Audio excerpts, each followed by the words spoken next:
guys, it is Dani and welcome to this updated video on the tropics. And so guys, this is really a video just to talk about a new disturbance that we have that has the potential to develop, and it could be a Caribbean threat. And so guys, before I go into details,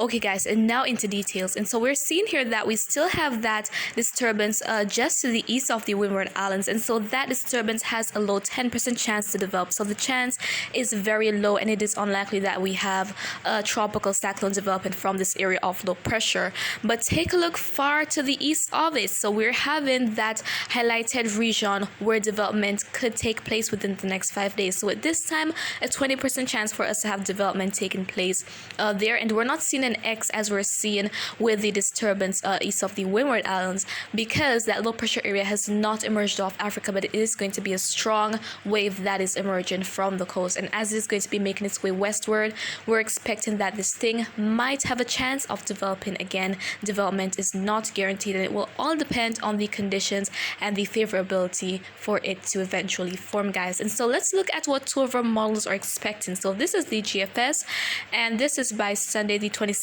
of June. And just in case you're not clear, this is a map showing the isobars, and the isobars are lines of equal pressure. And so the closer you see them in a circular manner with the pressure below 1030 millibars, especially in the vicinity of the main development region, that is usually a tropical cyclone. And so this is by Sunday the 27th of June. And so we're seeing here that we have that low pressure area just to the southwest of the Cabo Verde Islands. So let's go to Wednesday.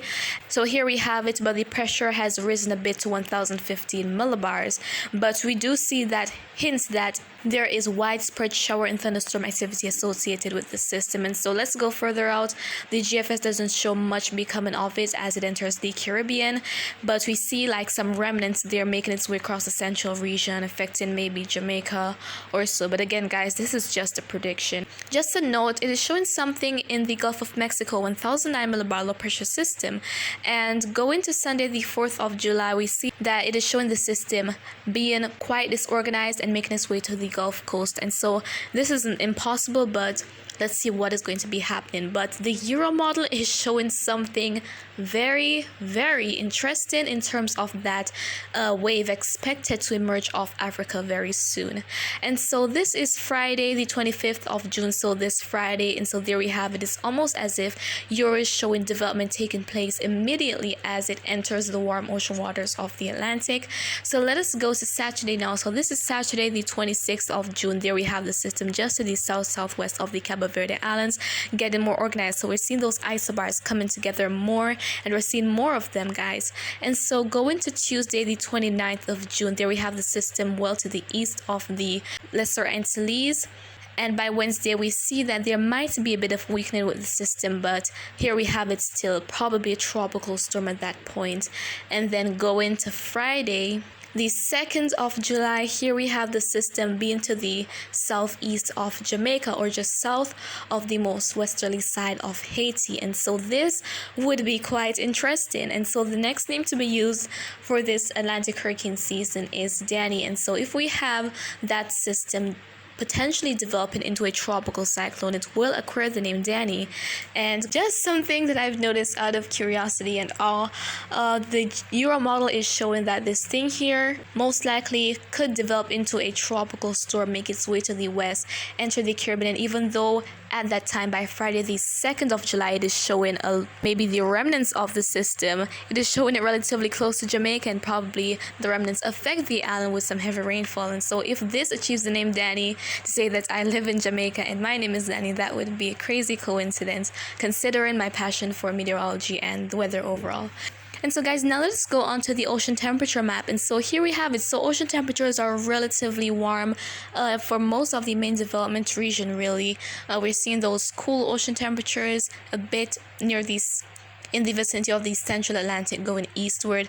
But the system, the wave that is expected to emerge off Africa, is going to be in an area of relatively warm ocean temperature. It's going to be a bit low latitude as it moves westward when it emerges off Africa, guys.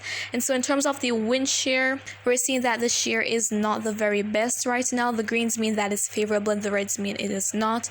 And this map is not extended to all of the main development region, guys, but as time goes by we will see what the eventual outcome is going to be for this system.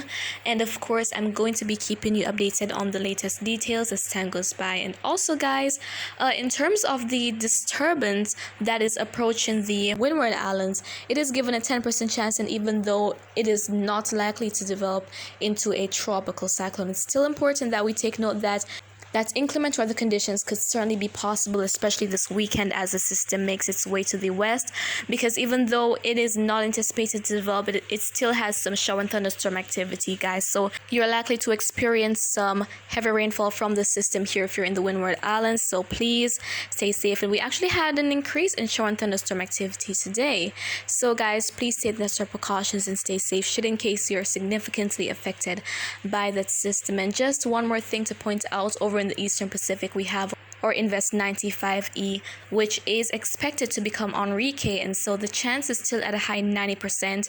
And this thing here is not expected to make landfall, but portions of southwestern Mexico could feel some significant impacts from it, as it is going to be making its way parallel to the coastline, guys. And we have some models here showing that this thing could achieve hurricane status. Most of our models expecting it to become a hurricane, and I think that it is certainly likely because it is going to be in a region where the ocean temperatures are very supportive and the wind shear could be as well. So once we have that favorable shear setting into that section of the Eastern Pacific, then we can certainly expect that this thing intensifies into a hurricane. But the good news is that it is going to be offshore of Mexico, guys. But regardless, if along the southwestern coast, you might still feel some impacts from the system this weekend. And so again, guys, we have that tropical wave that is located just to the west of the Windward Islands, given a low chance to develop, and it is not likely to develop into a tropical cyclone. But regardless, the Windward Islands could face some inclement weather conditions as we head into this weekend. And then we have that newly identified tropical wave expected to emerge off Africa by Friday, which could develop into a tropical cyclone as it is going to be making its way westward, guys. And so if you're in the Caribbean, you want to keep your heads up for this new week. And so, guys, that is really it for this update video on the tropics. And so, guys, if you found it to be quite informative, please give a thumbs up, and you can also share your thoughts in the comments or ask a question. I'll try to respond as best and as soon as I can. And just remember to always be weatherwise, and of course I'm going to be giving you the necessary updates on the tropics as time goes by.